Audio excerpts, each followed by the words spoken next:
بسم اللہ الرحمن الرحیم الحمدللہ رب العالمین افضل الصلاۃ و اکمل السلام علی سید الانبیاء والمرسلین وعلی آلہ الکرام و اصحابہ العظام اجمعین اما بعد فقد قال اللہ تبارک و تعالی فی کتابہ المحکم و خطابہ المتقن و قولہ احسن بسم اللہ الرحمن الرحیم یاسین والقرآن الحکیم انک لمن المرسلین علی صراط مستقیم تنزیل العزیز الرحیم لتنذر قوما ما انذر آباؤہم فہم غافلون صدق اللہ العظیم۔ یاسین یعنی اے سید عرب و عجم، قسم ہے قرآن کی بے شک آپ رسولوں میں سے ہیں، یقیناً آپ راہ راست پر ہیں۔ نازل فرمایا قرآن حکیم کو عزیز اور رحیم نے تاکہ آپ ڈرا سکیں اس قوم کو جن کے باپ دادا کو طویل عرصے سے نہیں ڈرایا گیا۔ بے شک ان کے مسلسل کفر و عناد کے باعث یہ بات لازم ہو چکی ہے کہ ان میں اکثر ایمان نہیں لائیں گے۔ لفظ لفظ نور اور حرف روشنی سے آراستہ نور قرآن کے ساتھ طاہر بخاری آپ سے مخاطب ہے۔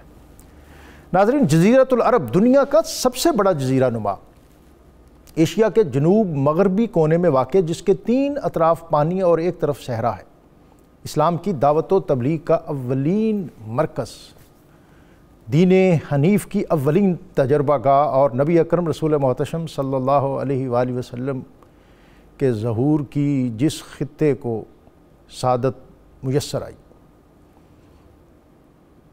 یہ خطہ اور یہ قریہ جس کو سب سے پہلے حضرت ابراہیم علیہ السلام نے اپنے بیٹے اسماعیل علیہ السلام ان کے ساتھ آباد کیا۔ قرآن کہتا ہے ان اول بیت وضع للناس ببکۃ مبارکا وہدی للعالمین۔ حضرت اسماعیل علیہ السلام آپ کے 12 فرزند تھے، جن میں نابت اور کیدار، ان کی نسل پورے عرب اور بالخصوص مکہ میں پھیلی۔ ایک خاص عرصے تک حضرت ابراہیم علیہ السلام اور حضرت اسماعیل علیہ السلام کی تعلیمات، آپ کا ابلاغ اور ان کے خاندان اور اس بستی میں اس کی سرفرازی رہی۔ بتدریج یہ لوگ دین حنیف سے بھٹکے اور پھر آہستہ آہستہ ان کے اندر وہ بد رسومات آ گئیں جس کے سبب شرک اور بت پرستی جیسی گناہ کی یہ اتھاہ گہرائیوں میں جا گرے۔ ان کے اندر بہت سی خوبیاں بھی تھیں، وفا اور سخا کا پیکر تھے، فصاحت و بلاغت تھی۔ یہ لوگ جس کے ساتھ چلتے اس کے ساتھ چلتے، اور جس سے قطع تعلق کرتے پھر دنیا کو بتاتے کہ یہ ہمارا دشمن ہے۔ فصیح و بلیغ خطبے دیتے اور بات سے بات نکالتے، چراغ سے چراغ جلاتے، اور پھر یہ لوگ دوستی میں، دشمنی میں، تعلق میں۔ اس کے ساتھ ان کے اندر جو سب سے کبیر رسم تھی وہ بت پرستی تھی۔ نبی اکرم رسول محتشم صلی اللہ علیہ وآلہ وسلم غار حرا سے اسلام اور قرآن کا نور لے کر اس بستی میں تشریف لائے تو آپ کا واسطہ اس قوم سے پڑا۔ طویل مشرکانہ رسومات کے سبب یہ لوگ اور ان کا مزاج، اور اس میں نہ کسی الوہیت کی گنجائش تھی، اور نہ ہی موت کے بعد کسی دوسری زندگی کا تصور، اور نہ ہی نبوت و رسالت اور موت کے بعد کسی دوسری زندگی کا امکان، یعنی اللہ تعالیٰ کی وحدانیت، نبی صلی اللہ علیہ وسلم کی رسالت اور مرنے کے بعد کسی دوسری زندگی کا تصور ان کے ہاں سرے سے مفقود ہو چکا تھا۔ نبی اکرم رسول محتشم صلی اللہ علیہ وآلہ وسلم نے اسلام اور قرآن کی دعوت ان پر پیش کی اور ان کو اسلام کی ان بنیادی تعلیمات کی طرف مائل کیا۔ یہ لوگ کہتے تھے کہ یہ کس طرح ممکن ہے کہ ہمارے اتنے ڈھیروں خدا ہیں، ان ڈھیروں خداؤں کی جگہ ہم کسی ایک خدا کی پوجا کریں۔ ان کے ہاں ہر گھر کا خدا علیحدہ تھا، ہر فرد کا خدا علیحدہ تھا، ہر گھر کے اندر ایک بت رکھا ہوا تھا۔ جب کہیں جاتے تو فیملی اور خاندان کے لوگوں سے ملنے کے بعد سب سے آخر میں اپنے خدا کو ملتے، گھر میں واپس آتے تو سب سے پہلے اس کو سلام کرتے۔ اسی طرح یہ کہتے تھے کہ یہ کیسے ممکن ہے کہ جب ہم مر جائیں گے، مر کے مٹی ہو جائیں گے، اور ہماری جو خاک ہے اس کو ہوائیں نہ جانے کہاں کہاں لے جائیں گی، پھر ہم دوبارہ جی کے اٹھیں گے۔ اس طرح کے تصورات، تخیلات اور عقائد کی اماجگاہ یہ خطہ، اس میں نبی اکرم رسول محتشم صلی اللہ علیہ وآلہ وسلم آپ کی جلوہ گھری، اور اس میں آپ نے ان کو خطاب کیا۔ اور اس خطاب کے حوالے سے جو بہت اہم مکی صورت سورہ یاسین، یاسین والقرآن الحکیم کہ قسم ہے اس قرآن کی۔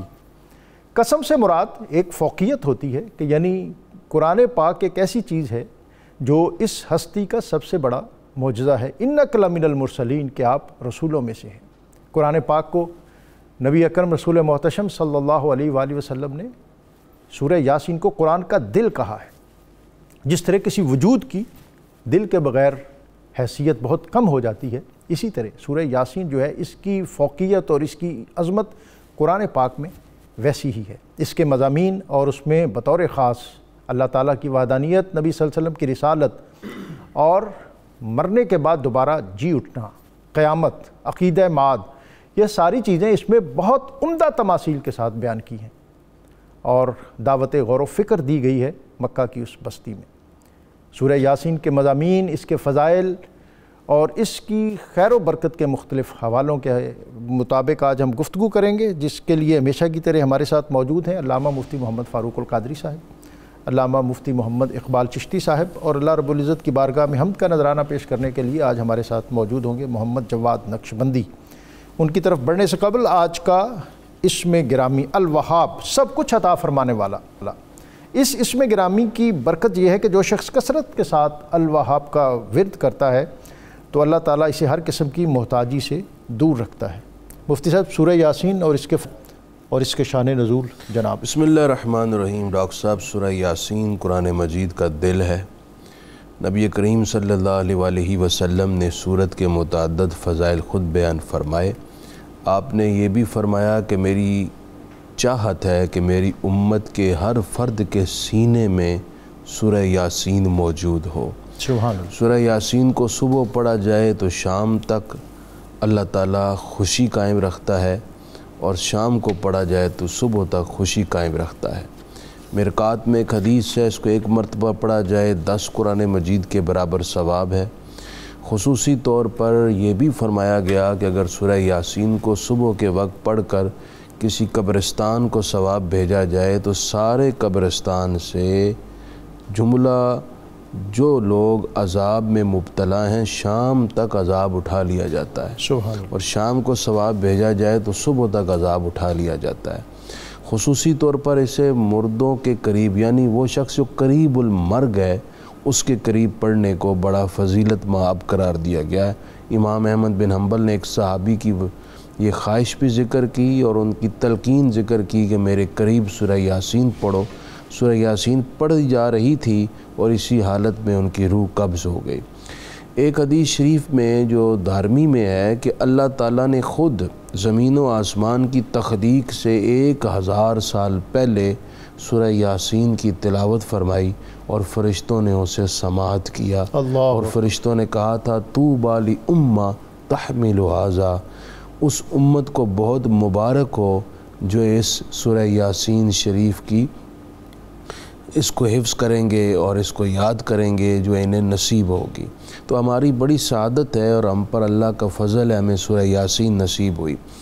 اس سورت کا شان نزول اس طرح شاہ عبدالعزیز محدث دہلوی نے نقل کیا کہ مشرکین مکہ نے حضور پر اعتراض کیا لست مرسلا، آپ اللہ کے رسول نہیں ہیں، چونکہ یہ ان کا دعویٰ تھا اور مدعی پر لازم ہے کہ اپنے دعوے کے ثبوت میں کوئی گواہ پیش کرے۔ وہ پیش نہیں کر سکے تو جواب میں حضور علیہ السلام پر قسم آ گئی، والبینۃ علی البینۃ علی المدعی والیمین علی من انکر علیہا۔ مدعی پر تو لازم ہے کہ وہ گواہ پیش کرے، اور اگر وہ پیش نہ کر سکے تو مدعا علیہ پر قسم اٹھانا لازم ہو جاتا ہے۔ وہ گواہ نہ لا سکے، حضور پر قسم آ گئی، آپ قسم اٹھا لیں، تو اللہ تعالیٰ نے اپنے حبیب کو روک دیا کہ محبوب آپ قسم نہیں اٹھائیں گے، آپ کو رسول ہم نے بنایا، آپ کی رسالت کا دعویٰ بھی ہم نے کیا، اب جب قسم لازم آئی ہے تو قسم بھی ہم اٹھائیں گے۔ تو اللہ تعالیٰ نے یہ سورت نازل فرمائی، یاسین والقرآن الحکیم انک لمن المرسلین۔ یاسین جو لفظ ہے اس کے بارے میں بھی بعض مفسرین نے لکھا ہے کہ دراصل اس کا معنی ہے اے سردار، یا سین اے سید، اے سردار۔ اور اللہ تعالیٰ اس میں اپنے حبیب کو خطاب کر رہا ہے کہ اے محبوب، اے سردار، جنہیں ہم نے مخلوق کا سردار بنایا ہے، ہمیں حکمت والے قرآن کی قسم، ہم نے آپ کو معزز رسولوں میں شامل رکھا ہوا ہے، آپ رسول ہیں۔ تو اللہ تعالیٰ نے مشرکین کا جواب قسم اٹھا کر خود دے کر نہ صرف محبوب کی شان محبوبیت کا اظہار کیا بلکہ آپ صلی اللہ علیہ وسلم کے رسول ہونے کو واضح کیا۔ اس صورت کے آغاز میں اللہ تعالیٰ نے آیت نمبر 8 تا 9 میں ایک خاص بات ذکر فرمائی ہے، وہ یہ ہے کہ مشرکین میں سے ابو جہل اور اس کے 2 ساتھیوں نے یہ پروگرام بنایا کہ اب اگر محمد صلی اللہ علیہ وسلم نے بیت اللہ میں سجدہ ریزی کی تو ہم ان پر اٹیک کریں گے اور انہیں اذیت پہنچائیں گے۔ وہ آئے، یکے بعد دیگرے تینوں آئے۔ جیسے ہی وہ قریب آتے تو ایک ہیبت ناک منظر دیکھ کر بھاگ جاتے، جیسے کوئی بیل ہو اور وہ انہیں کھانے ہی لگا ہو، یہ واپس بھاگ جاتے۔ تو اللہ تعالیٰ نے اس بات کو اس آیت میں ذکر کیا، فرمایا اِنَّا جَعَلْنَا فِي أَعْنَاقِهِمْ أَغْلَالًا، بے شک ہم نے ان کی گردنوں میں توق ڈال دیے ہیں، فَهِيَ إِلَى الْأَذْقَانِ، ان کی ٹھوڑیوں تک، فَهُمْ مُقْمَعُونَ، تو ان کے منہ اوپر کو اٹھائے رہ گئے۔ پہلے زمانے میں ڈاکٹر صاحب ایک سزا دی جاتی تھی کہ یہاں پر گلے میں کوئی چیز ایسی ڈال دیتے تھے کہ منہ نیچے بھی نہیں ہو سکتا، دائیں بائیں بھی نہیں ہو سکتا، بس اوپر دیکھتے رہے۔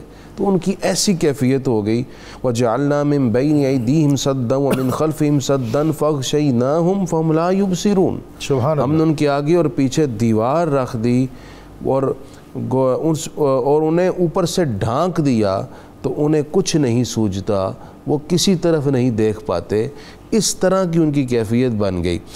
اس آیت کے بارے میں ایک بات یہ بھی عرض کر دوں کہ اللہ فرماتا ہے ہم نے ان کے آگے پیچھے دیوار رکھ دی۔ اس سے کوئی یہ نہ سمجھے کہ وہ مجبور ہو گئے، اب وہ ایمان کی طرف نہیں آ سکتے، ہدایت نہیں پا سکتے۔ دراصل انہوں نے خود اپنے اوپر کفر مسلط رکھا اور جہالت طاری رکھی، تو انہوں نے اپنے آگے پیچھے خود ہی جہالت کی دیواریں قائم کیں، اور اللہ تعالیٰ نے اپنی طاقت سے، قدرت سے جو انہوں نے چاہا ویسے ہی رکھ دیا، اور وہ ہدایت کے نور سے محروم ہو گئے۔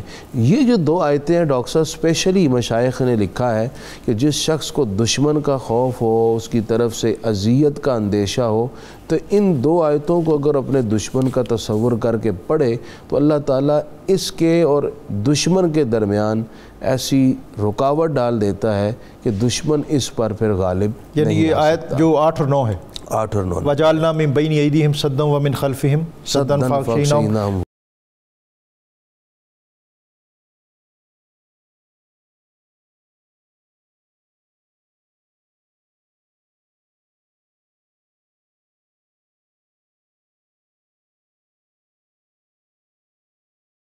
مفتی صاحب، ایک تو میں چاہوں گا کہ آپ سورہ یاسین کے جو فضائل ہیں اس پر بھی اپنا انپٹ دیں، دوسرا مضامین جہاں سے مفتی صاحب نے چھوڑے ہیں اس سے آگے اپنی حسب طبیعت آپ اپنا خطبہ ارشاد فرمائیں۔ بسم اللہ الرحمن الرحیم۔ بہت خوبصورت باتیں مفتی صاحب نے فرمائی ہیں۔ سورہ یاسین قرآن مجید کا دل ہے۔ علامہ آلوسی رحمۃ اللہ علیہ نے بڑی خوبصورت بات بیان فرمائی ہے کہ یاسین نبی اکرم صلی اللہ علیہ وسلم کا نام نامی اسم گرامی ہے، اور قرآن مجید کے دل کا آغاز نبی پاک علیہ الصلاۃ والسلام کے نام نامی سے کیا گیا ہے۔ اس میں حکمت یہ ہے کہ یاسین سورت اگر قرآن کا دل ہے تو کائنات کا دل محمد عربی کریم، واہ سبحان اللہ، اس لیے نبی پاک علیہ الصلاۃ والسلام کے نام نامی اسم گرامی سے اس کا آغاز کیا گیا۔ دوسری بات یہ ہے کہ نبی پاک علیہ السلام نے اس کی فضیلت بیان فرماتے ہوئے فرمایا کہ جو بندہ سورہ یاسین کی تلاوت پر ہمیشگی کرے رات کو تو اسے موت شہادت کی نصیب ہوگی۔ سبحان۔ اور نبی اکرم علیہ الصلاۃ والسلام نے ارشاد فرمایا کہ جو آدمی اپنے دن کا آغاز سورہ یاسین کی تلاوت سے کرتا ہے، اللہ اس کے دن کے سارے معاملات اپنے ذمے لے لیتا ہے۔ واہ سبحان اللہ۔ یہاں پر ابھی حدیث پاک بیان کی گئی، نبی پاک علیہ السلام کا ارشاد گرامی ہے کہ اپنے مرنے والوں پر سورہ یاسین کی تلاوت کرو، اور بھی بہت سارے مقامات ہیں جہاں کوئی مشکل ہو سورہ یاسین کی تلاوت سے وہ مشکل حل ہو جاتی ہے۔ ڈاکٹر صاحب، قرآن جو کہ پیغام حیات ہے اور حیات کا پیغام دیتا ہے، لیکن یہ مرنے والے کے قریب تلاوت کی جائے تو اس کی روح کے نکلنے میں آسانی ہو جاتی ہے، اور اس میں بھی حکمت یہ ہے کیونکہ یقیناً یہ آیت اور یہ سورت نبی پاک علیہ السلام کے غلام کے پاس پڑھی جائے گی، وہ مومن ہوگا، قرآن پڑھا ہی مومنوں کے پاس جاتا ہے، تو مومن کے سامنے جب یہ سورت پڑھی جاتی ہے اور یاسین نام ہے میرے پاک نبی کا، گویا اسے کہا جاتا ہے کہ موت تیرے لیے وبال جان نہیں ہے، پریشان نہ ہو، صرف موت ایک پل ہے، یہ تو کراس کرے گا تو تجھے محمد عربی کریم کا دیدار ہو جائے گا۔ سبحان اللہ۔ تو وہ یاسین سنتے ہی اس کی روح دیدار محمد عربی کی خاطر آسانی سے پرواز کر جاتی ہے، اور یہاں پر اس کے جو عقائد اور اعتقادات ہیں وہ تازہ بھی ہوں گے، وہ تازہ ہو جاتے ہیں۔ اور دوسری گزارش یہ ہے، کسی نے بہت خوبصورت بات کی تھی، اس نے کہا تھا تیری صورت کو رب نے یاسین کہا، کچھ لوگ اس لیے اس صورت پہ مرتے ہیں، واہ۔ اور نبی اکرم صلی اللہ علیہ وسلم کے غلام یہ مفتی صاحب اقبال نے تو ڈائریکٹ کہا تھا، اس نے کہا کہ نگاہ عشق و مستی میں وہی اول وہی آخر، وہی قرآن وہی فرقان وہی یاسین وہی طٰہٰ۔ تو نبی اکرم صلی اللہ علیہ وسلم، اور دوسری گزارش یہ ہے کہ یہ اس قرآن پاک کے دل کا آغاز اس بات سے ہو رہا ہے کہ رسول اللہ کی رسالت پر اعتراض ہوا، اللہ جواب دے رہا ہے، اور اس سے قرآن پاک پڑھنے والوں کو ایک درس دیا جا رہا ہے کہ میں خالق ہو کر، بے نیاز ہو کر اپنے محبوب کی رسالت پر اعتراض کرنے والوں کو جواب دیتا ہوں، تو تم بھی امتی ہو محمد عربی کریم کے، اگر تمہارا تعلق قرآن سے ہو تو تمہارے فرائض میں یہ بات شامل ہے کہ اگر رسول اللہ علیہ الصلوۃ کی ذات پر کسی قسم کا کوئی اعتراض ہوتا ہے تو اسے اپنا فرض منصبی سمجھتے ہوئے اس کا جواب دو۔ اس میں یہ بھی شاید آپ رہنمائی فرمائیں کہ رسالت اور نبوت پر جو دلیل پیش کی جا رہی ہے، معجزہ پیش کیا جا رہا ہے، وہ قرآن ہے، کہ قرآن کی گواہی کے ساتھ کہا جا رہا ہے کہ آپ کا یعنی سب سے بڑا معجزہ اس عہد کے اعتبار سے۔ جی مفتی صاحب، آپ اس پر کچھ؟ جی بالکل، قرآن مجید چونکہ جس دور میں نازل ہوا، اہل مکہ کو اپنی بلاغت اور اپنی فصاحت ہونے پر بڑا گھمنڈ تھا اور غرور تھا، تو اللہ تعالیٰ نے قرآن مجید اتارا، سورہ یاسین اتاری، اور جگہ جگہ اس کو کتاب مبین کہا، اور ان کے سامنے اس قرآن کی بلاغت اور اس کی فصاحت کو رکھا اور ان کو چیلنج کیا، وہ جواب نہ دے سکے۔ تو یہ اتنا بڑا معجزہ تھا جس نے، چونکہ وہ جو مخاطب تھے اولین اہل مکہ، وہ سارے کے سارے اس کتاب کی، قرآن مجید کی عبارات کی گہرائیوں کو جانتے تھے، واہ، اس لیے وہ حیرت میں غرق ہو گئے، سوائے اس کے کہ وہ غرور اور تکبر میں آ گئے، اور اس کتاب کی صداقت کو چیلنج کرنے کے لیے ان کے پاس کوئی دلیل موجود نہیں تھی۔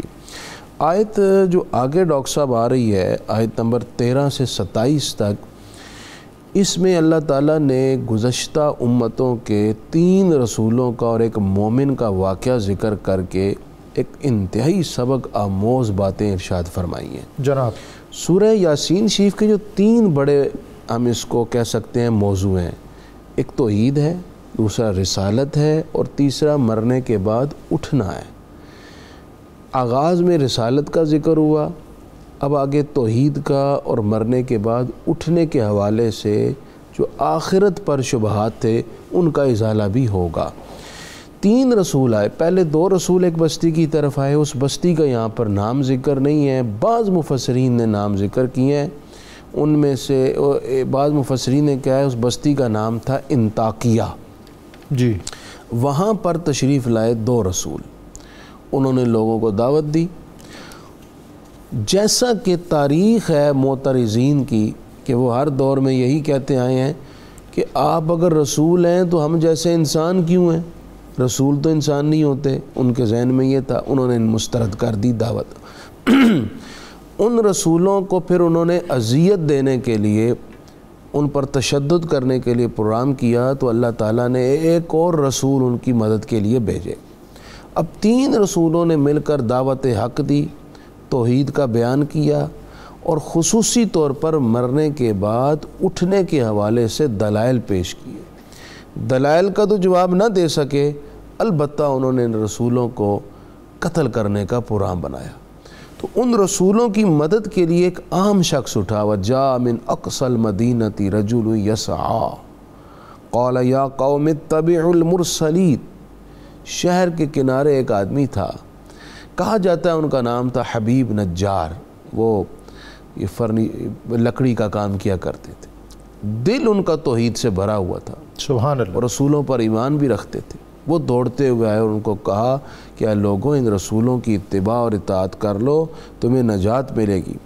اور پھر انہوں نے اس پر ہی اکتفا نہ کیا بلکہ ببانگ دوہل لوگوں کے سامنے اپنے ایمان کا بھی اظہار کر دیا۔ ان لوگوں نے ان 3 رسولوں کو بھی اور وہ مومن جو ان رسولوں کی دعوت پر لبیک کہتے ہوئے آئے، اور انہوں نے آ کر علل اعلان اپنے ایمان کا اظہار کیا اور نتیجے میں شہادت پائی، ان کا ذکر بھی آگے آ گیا۔ تو اللہ تعالیٰ فرماتا ہے جب وہ شہید ہو گئے، قیل ادخل الجنہ، فرشتے ان کے پاس آئے، اس مومن کے پاس، کہا تم جنت میں داخل ہو جاؤ۔ قال یا لیت قومی یعلمون، وہ اپنی قوم کے ساتھ اتنا مخلص تھا، کہنے لگا وہ مومن، کاش کہ میری قوم جان لیتی کہ حقیقت یہی ہے جو میں نے ان کے سامنے اور رسولوں نے رکھی تھی، میرے رب نے مجھے کتنی اعلیٰ نعمتوں والے گھر جنت میں داخل کر دی ہے۔ اور ڈاکٹر صاحب اس واقعے میں ایک اور خاص بات یہ ہے کہ انہوں نے رسولوں کے بارے میں ایک جملہ کہا، اِنَّا تَطَيَّرْنَا بِكُمْ لَئِن لَّمْ تَنْتَهُوا لَنَرْجُمَنَّكُمْ وَلَيَمَسَّنَّكُمْ مِنَّا عَذَابٌ علیم۔ انہوں نے رسولوں پر ایک انتہائی گھٹیا بات کہی، نحوست کی نسبت کر دی رسولوں کی طرف۔ تو رسولوں نے انہیں جواب دیتے ہوئے کہا، قالوا طائرکم معکم، تمہاری نحوست تمہارے ساتھ ہے۔ اس پہ بہت بڑے شعبے کا ازالہ ہے۔ عام طور پر سوسائٹی میں الزام لگایا جاتا ہے کہ فلاں شخص منحوس ہے، فلاں عورت منحوس ہے، جب سے یہ بیاہ کر آئی ہے ہمارا تو کام بند ہو گیا ہے، جب سے یہ گھر میں آئی ہے بیماری نہیں ختم ہو رہی، کبھی فلاں بیمار ہو جاتا ہے، کبھی فلاں بیمار ہو جاتا ہے۔ تو لوگوں کے اندر نحوست کے موجود ہونے کا بار بار الزام لگایا جاتا ہے۔ اصل بات یہ ہے کہ کسی شخص اور کسی فرد میں اس کے جسم میں نحوست نہیں ہوتی۔ نبی کریم علیہ السلام نے فرمایا کسی شخص میں نحوست نہیں ہوتی، اصل نحوست بندے کے کفر میں یا بندے کے گناہ میں ہوتی ہے، گناہ میں اور اس کے عقائد میں۔ یہی اس میں بتایا گیا، طائرکم معکم، تمہارے برے عقیدے ہی تمہاری نحوست ہیں۔ اور حدیث شریف کے مطابق جو بندہ جس طرح کے بد عمل کرتا ہے، یہ بد عمل دراصل نحوست کا باعث بنتے ہیں اور مختلف طرح کی قدرتی آفات اور مصائب اور بے برکتیوں کا سبب بنتے ہیں۔ مفتی صاحب، توحید اور بالخصوص جو قیامت کے منکرین کے سامنے تکوینی دلائل اور آفاق کی مختلف نشانیاں جو ہیں وہ ان کو پیش کیا گیا، اور قرآن پاک میں اس مقام پر جو پیرایا اظہار ہے وہ بہت خوبصورت اور دل نشین ہے۔ وَآيَاتُ اللَّهُمُ اللَّيْلُ وَآيَاتُ اللَّهُمُ الْأَرْضُ الْمَيْتَةُ أَحْيَيْنَاهَا وَأَخْرَجْنَا مِنْهَا حَبًّا فَمِنْهُ يَأْكُلُونَ، اور اسی طرح آگے پھر وَآيَاتُ اللَّهُمُ اللَّيْلُ نَسْلَخُ مِنْهُ النَّهَارَ فَإِذَا هُمْ مُظْلِمُونَ، اور تیسری وَالشَّمْسُ تَجْرِي لِمُسْتَقَرٍّ لَهَا ذَلِكَ تَقْدِيرُ الْعَزِيزِ۔ جناب، قرآن مجید میں سورہ یاسین میں بطور خاص اللہ تبارک و تعالیٰ نے قدرت کے مختلف مظاہر کو بیان فرمایا۔ چونکہ وہ لوگ اس بات کے منکر تھے اللہ تعالیٰ کی قدرت کے، تو رب کائنات نے انہیں بتایا کہ یہ سورج، یہ چاند، یہ زمین سے سرسبز کھیتیوں کا نکلنا، سرسبز کھیتیوں کا نکلنا، بنجر زمین ہے لیکن اس سے سرسبز کھیتیوں کا نکلنا، تو یہ خالق کائنات کا ہی کام ہے۔ اور پھر ان کے ہاں ایک بہت بڑا مسئلہ یہ تھا، وہ کہتے تھے کہ جب ہم مر جائیں گے، ختم ہو جائیں گے، تو پھر ہمیں زندہ کون کرے گا، کیسے ہو سکتا ہے، ہڈیوں میں جان پڑ جائے۔ تو اللہ تبارک و تعالیٰ نے بڑے سادہ سے انداز میں انہیں فرمایا، اب تو تم کچھ ہو نا، تو پہلے تو تھے ہی کچھ نہیں، جب کچھ نہیں تھے تو اس نے تمہیں پیدا کر دیا، اب تو تمہارا کچھ مٹیریل موجود ہے۔ تو اس لیے قرآن مجید نے بڑا سادہ سا انداز رکھا ہے تاکہ انہیں ہدایت کی راہ کی طرف لایا جائے۔ قرآن مجید کی سورہ یاسین میں ایک اور بات بھی ہے، نبی پاک صلی اللہ علیہ وسلم چونکہ تبلیغ فرماتے تھے کافروں کو، اور آپ کو یہ دکھ ہوتا تھا کہ میں انہیں اللہ کے راستے کی طرف بلاتا ہوں اور یہ ادھر آتے نہیں ہیں، تو اللہ تعالیٰ نے اپنے محبوب کو یہ تسلی دی ہے، محبوب آپ کا کام ہے ان تک پیغام پہنچانا، وہ مانے یا نہ مانے ان کا مقدر، لیکن آپ کو ہماری طرف سے اجر ملے گا، آپ کی ڈیوٹی پوری ہو گئی۔ سبحان اللہ۔ نبی پاک صلی اللہ علیہ وسلم نے تمام تر دلائل کے ساتھ انہیں بتایا، اور سورہ یاسین کے اندر جس خوبصورت انداز میں حشر کا بیان ہوا ہے، جس خوبصورت انداز میں اللہ تبارک و تعالیٰ کی قدرت کا بیان ہوا ہے، اسی لیے سورت کو قرآن پاک کا دل کہا گیا ہے کہ جتنے عقائد ایک مومن کے لیے ضروری ہیں اور قرآن مجید کے نزول کی ضرورت ہیں، وہ سارے کے سارے سورہ یاسین کے اندر موجود ہیں۔ سبحان اللہ۔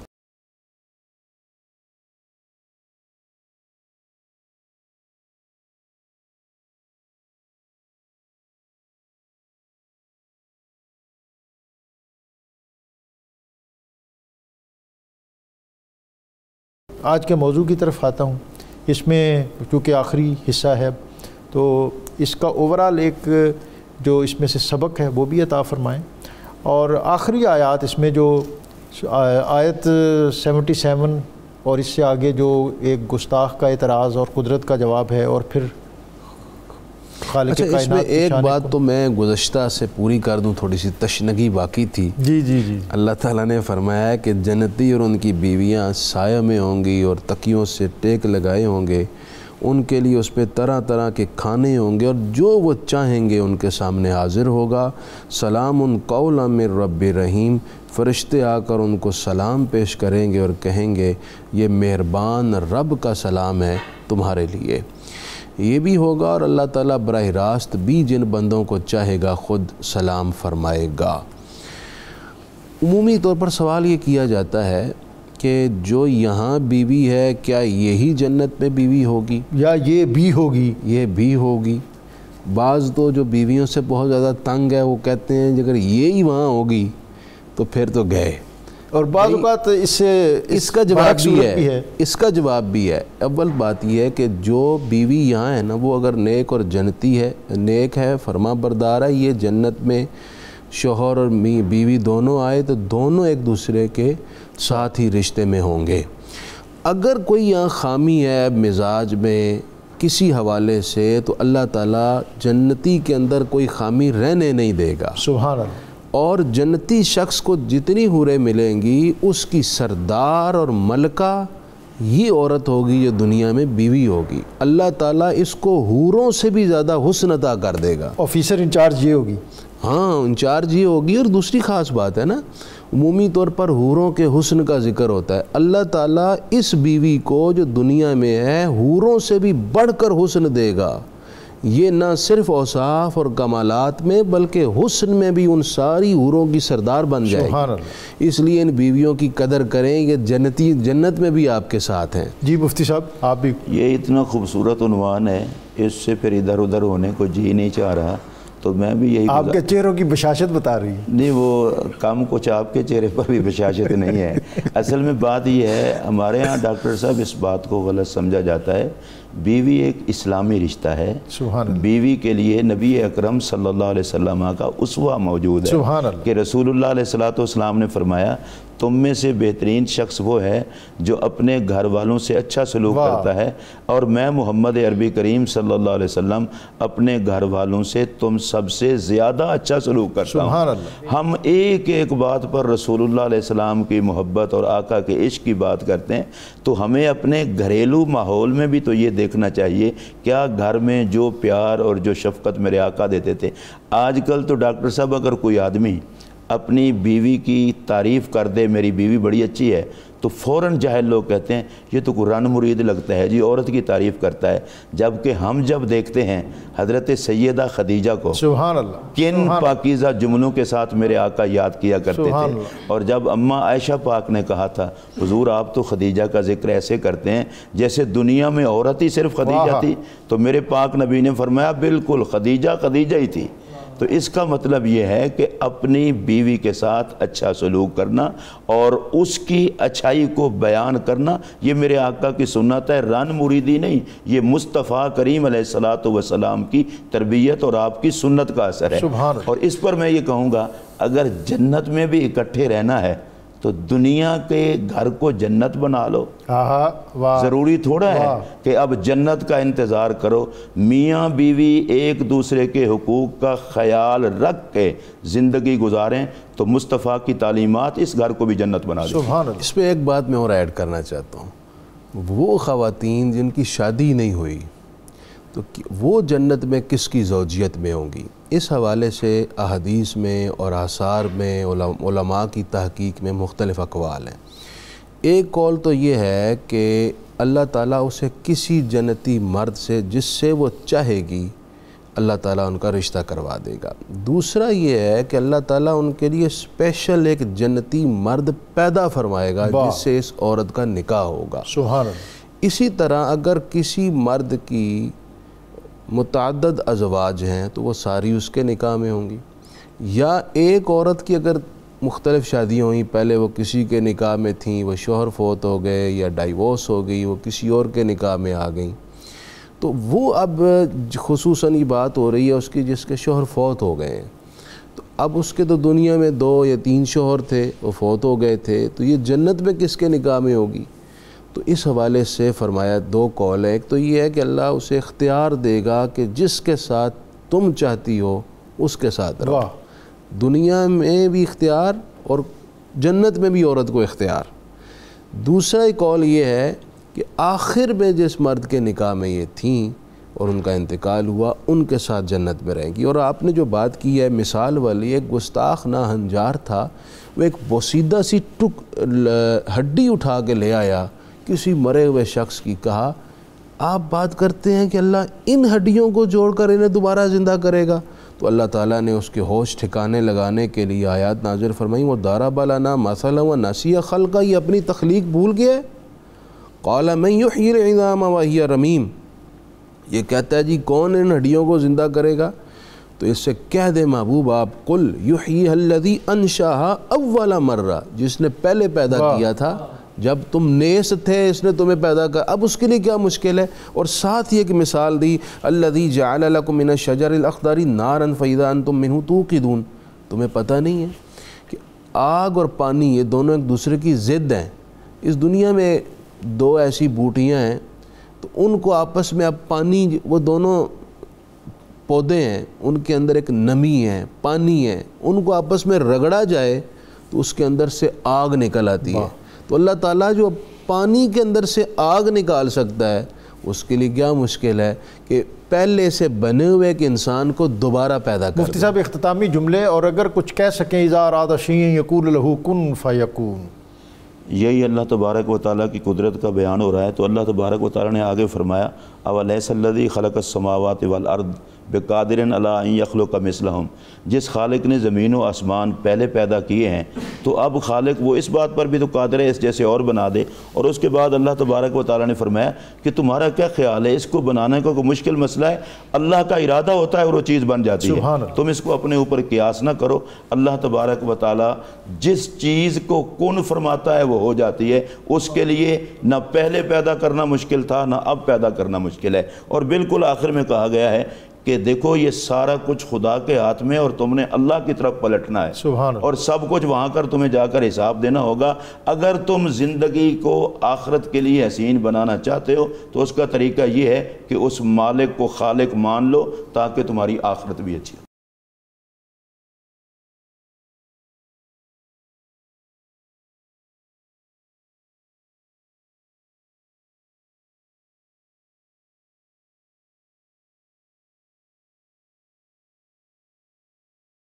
لاسٹ کمنٹ مفتی صاحب. لاسٹ کمنٹ یہ ہے کہ اس صورت کا ایک جو بنیادی موضوع ہے وہ ہے آخرت، یعنی فکر آخرت کے کانسیپٹ کو تازہ رکھنا.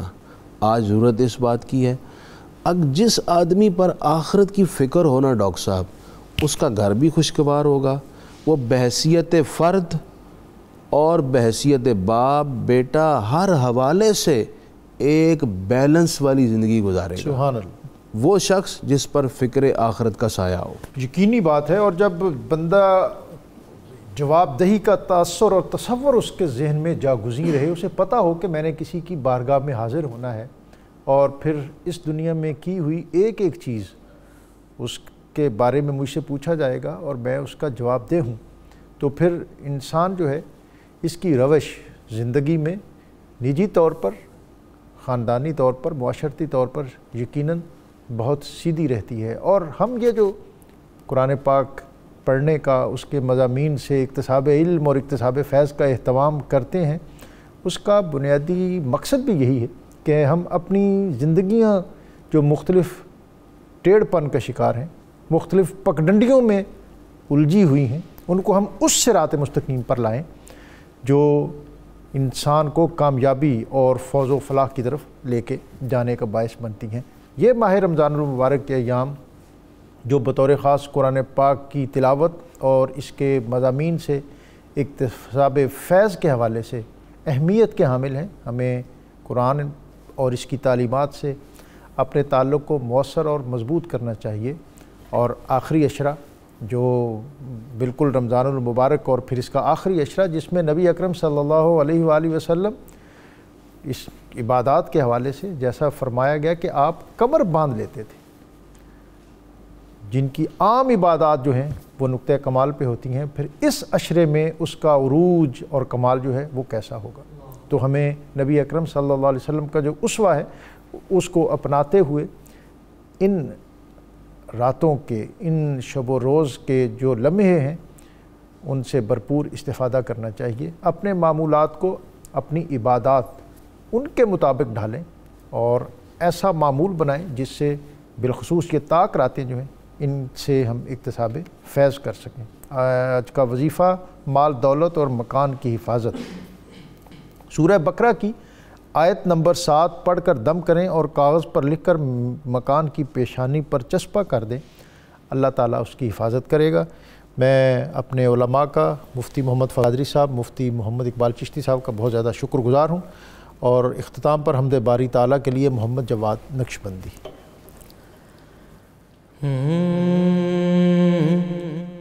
سزا دینے والا، جزا دینے والا، وہی تو ہے سب کو غذا دینے والا، سزا دینے والا، جزا دینے والا، وہی تو ہے سب کو غذا دینے والا۔ وہ اعلیٰ ہے، یکتا ہے، وہ لم یزل ہے، وہ اعلیٰ ہے، یکتا ہے، وہ لم یزل ہے، وہ اعلیٰ ہے، یکتا ہے، وہ لم یزل ہے، نہ مرضی میں اس کی کسی کا دخل ہے، وہ مٹی سے پودے اگا دینے والا، وہی تو ہے سب کو غذا دینے والا۔ نہ نیند آئے اس کو، نہ اس کو فنا ہے، وہی ابتدا ہے، وہی انتہا ہے، وہ چڑیوں سے شاہی مرا دینے والا، وہی تو ہے سب کو غذا دینے والا۔ ولی انبیاء سب اسی کے سوالی، ثنائے الہی کرے ڈالی ڈالی، ولی انبیاء سب اسی کے سوالی، ثنائے الہی کرے ڈالی ڈالی، وہ رحمت کے دریا بہا دینے والا، وہ رحمت کے دریا بہا دینے والا، وہی تو ہے سب کو غذا دینے والا۔ وہ سانسوں کا مالک ہے، وہ راز دکھتا نہیں ہے مگر وہ عیاں ہے، وہ سانسوں کا مالک ہے، وہ رازداں ہے، وہ دکھتا نہیں ہے مگر وہ عیاں ہے، پہاڑوں سے چشمے بہا دینے والا، وہی تو ہے سب کو غذا دینے والا، اسی کے پجاری ہے جن و ملائک، اکیلا ہے بس وہ